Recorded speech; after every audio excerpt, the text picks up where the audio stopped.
لغاری صاحب let me start with you. لغاری صاحب، پارلیمنٹ کی بجائے عدالتوں کے فیصلے پسند کے بینچز بنے، بینچز نے ہمارے خلاف فیصلہ دیا، ان فیصلوں کے اوپر سیاست. یہ کس طرف ہم لوگ لے کر جانا چاہ رہے ہیں پاکستان کی سیاست کو اور پاکستان کی جمہوریت کو؟ بہت شکریہ. جو آپ نے مسئلہ بتایا ہے جو ہمارے لیے پرابلم شروع سے چلی آ رہی ہے، وہ یہ ہے کہ قیام پاکستان کے بعد جو سب سے پہلے ایک دستاویز بنائی جانی تھی وہ پاکستان کا آئین تھا، جو نہیں بنایا جا سکا.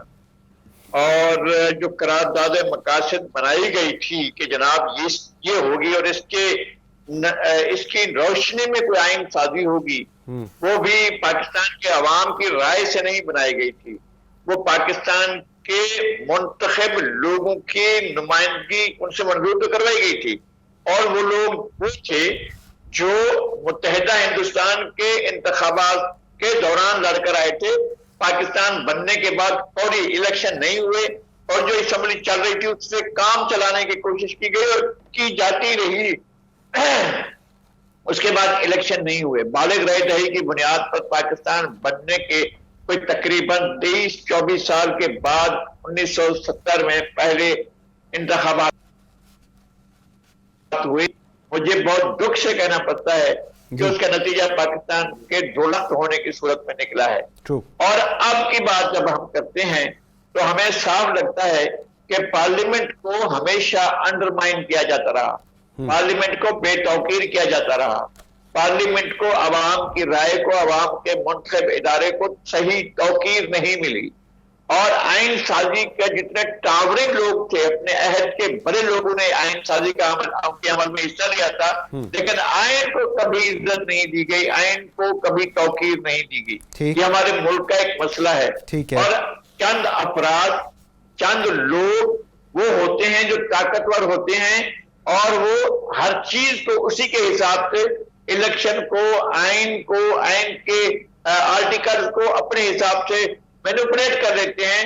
اور اس میں بہت سے ادارے بھی شریک ہوتے ہیں، ایگزیکٹو بھی شامل ہوتا ہے اور عدلیہ بھی شامل ہوتی ہے، اور پارلیمنٹ اپنے آپ کو جو منتخب ہوتی ہے وہ بھی اپنے احترام کو بروز خاطر نہیں رکھتی ہے، اور وہاں سے بھی لوگ ایسے ہوتے ہیں جو سارے کھیل کا حصہ بن جاتے ہیں. لیکن لغاری صاحب، سوال سر یہ ہے کہ پھر عوام، الیکشن، عوام کی طاقت، یہ ٹھیک ہے یا سرپرستی ٹھیک ہے؟ کیونکہ اب تو یہ ڈیبیٹ ہے کہ عوام الیکشنز ہوں گے جی، الیکشن میں کون طاقت میں آئے گا، جو اس وقت پیپلز پارٹی کہہ رہی ہے، اور ایسا ایک ویو پوائنٹ آتا ہے کہ جی سرپرستی ہو رہی ہے اس وقت نون لیگ کی، اس لیے یہ سب کچھ ان کے حق میں جا رہا ہے. یہ جو پیپلز پارٹی کا یہ بیانیہ ہے، پھر اس کو آپ کدھر دیکھتے ہیں؟ بات یہ ہے کہ پیپلز پارٹی کا بھی یہ بیانیہ آج سے نہیں ہے. اور جب 1988 کے الیکشن ہوئے تھے، جس سال پیپلز پارٹی کے موجودہ چیئرمین پیدا ہوئے تھے، ان کی پیدائش کے کوئی 1-1.5 ماہ کے بعد، 1.5-2 ماہ کے بعد الیکشن ہوئے تھے، نہیں بلکہ 1.5 ماہ، تقریباً 1.5 ماہ کے بعد الیکشن ہوئے تھے. اور وہ انتخابات مینوپولیٹڈ تھے، انجینئر تھے، ریگ تھے، اور ان الیکشن میں تو دھاندلی کی تاریخ رقم کر دی گئی تھی. اور بعد میں اس وقت کے جو ڈی جی ISI تھے حمید گل صاحب، انہوں نے کہا تھا کہ ہم نے طے کیا تھا کہ پیپلز پارٹی کو اقتدار میں نہیں آنے دینا ہے.